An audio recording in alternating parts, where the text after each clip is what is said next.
Good morning, ladies and gentlemen. Welcome back to another episode here on African Confessions. The following story that you're going to be listening to, it comes from a translation that one of our admin received. The message reads like this: Hello, how are you? Can you please post my own story as anonymous?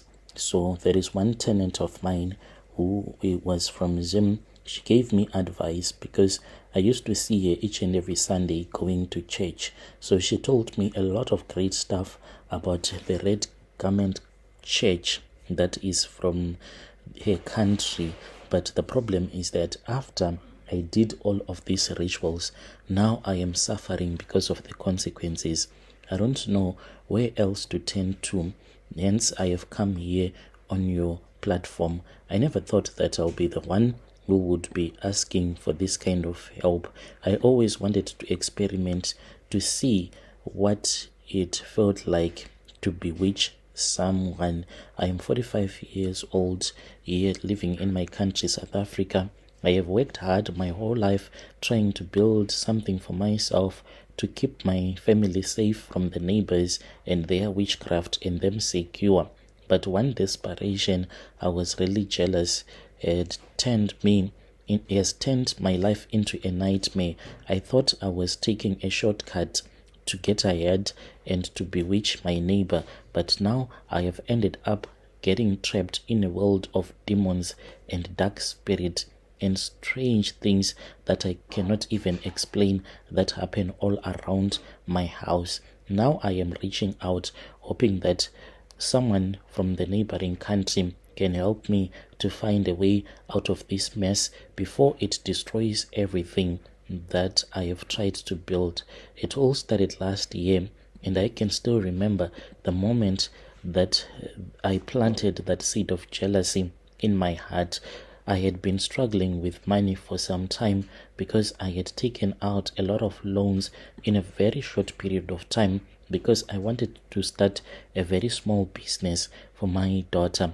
Unfortunately, this business did not pick up, and yet I had used a lot of money that I had taken from the loans. So since I could not pay up, the amount kept on accumulating until I started to struggle. I was struggling a lot because of the debit orders, barely making it month to month. My biggest financial burden, apart from the house, was my car, a car that I had taken out on an installment plan. Look, I was not supposed to take this big car anyway, but I wanted to show my neighbors that I was making it in life. I used to have a small sedan, and I had heard rumors that people were laughing at me. That was when I went and I took out a big SUV, hoping that this was going to make my neighbors to realize that I was now making it big, but it just made my debt to be worse. I fell behind on my payments. Eventually, the bank repossessed it. I was left without transport, and that loss felt like my last bit of dignity was stripped away. Then, as if life was mocking me, my neighbor brought a brand new Lexus. Every morning, I would watch her drive off in her shiny new car, and the envy, it was just too much. She would wave at me so full of joy and pride, whilst I stood there empty-handed. No matter how hard I tried to let it go, the jealousy in my heart kept on growing and growing. I would ask myself questions like, why her? Why does she have to get a very beautiful car, whilst I was now struggling to put food, even food, on the table? I tried to be happy for her, but deep down it felt like life had dealt with me with an unfair hand. I felt bitter and angry, and if I am being honest, I wanted to bewitch her. I wanted her to suffer. Then it happened. I then started thinking about one of my tenants, a young woman from Zim, and this woman, she was always going to church. So we spoke, and she told me that the difference between the white and the red garment church is for the red garment prophets, they can do whatever that you want when you have money. If you want the red garment prophet to be like a sangoma to you, if you have money, he will do that. If you want him to be like a pastor to you, He can be like that. He can help you out using holy prayers. I said, I want him to be a Sangoma. This I was telling myself in my own heart, for I had believed that there is power in those red garment churches to bring good fortune. So that was when we went to that church. I could not understand what was being said, for this man was speaking in weird tongues as well as in his Shona language. The woman was the one who was translating everything for me. But what I liked at that church, there was no one who judged anyone. The people there, they greeted me warmly. No free will offering, no tithing, nothing. You just treat each other nicely.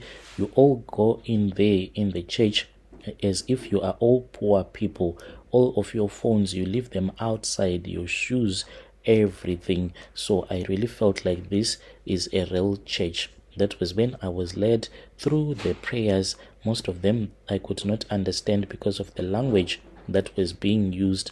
That was when I was given a red cloth that I was supposed to bury close to my neighbor's house, and some eggs that I was supposed to break at the crossroads. This will call all the angels that control the spirits of bad luck to come and visit my neighbor, so that she can experience what bad luck feels like firsthand.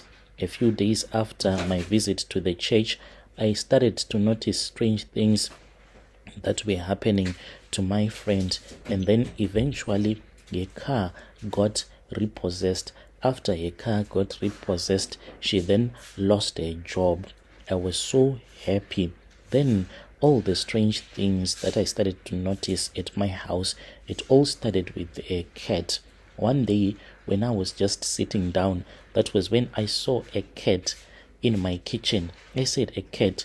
Where did this cat came from? When I went into the kitchen, this cat just disappeared. The problem that I am now facing is that I have cats that come to my house, and they are a lot. These cats, according to one traditional healer who is a local South African man who has been helping me, he said that these are not cats as such, but they are tokoloshis that are being sent from Zim by that prophet. So they come to steal the food, and indeed I want to agree with him, because the way that food has been finishing up in my home, I won't even understand. We can buy a braai pack today, and we are a small family, for I stay with 2 of my kids and our maid. That braai pack, when we wake up in the morning, there will only be 1 piece that will be remaining. I used to think that my maid was the one who was stealing the food, but there is no reason for her to steal the food. Now I agree that these tokoloshis are the one that are finishing me. At night, they attack me. Sometimes when I wake up, I would find that I have scratches all over my body, usually in between my thighs. That is when I see the scratches, even blood coming out. So the Sangoma has since given me advice to reach out to people that are from Zim, for the other ones that can help me to get a Sangoma who is from Zim, for he can chase away the spirits of these tokoloshis. I am reaching out, begging for help from anyone who might understand. I know I made a terrible mistake, but I am desperate to fix it. My home is no longer welcoming. It is like a home that belongs to devils and demons. These cats, there are so many. They leave poop everywhere, and it is only I that can see this poop. Please, Brother Nashi, try to post my story as quickly as possible. I'll be following through in the comment section. Dear listeners, right there was a message that was sent to me by one of our admin. Strange things indeed, they do happen in this world.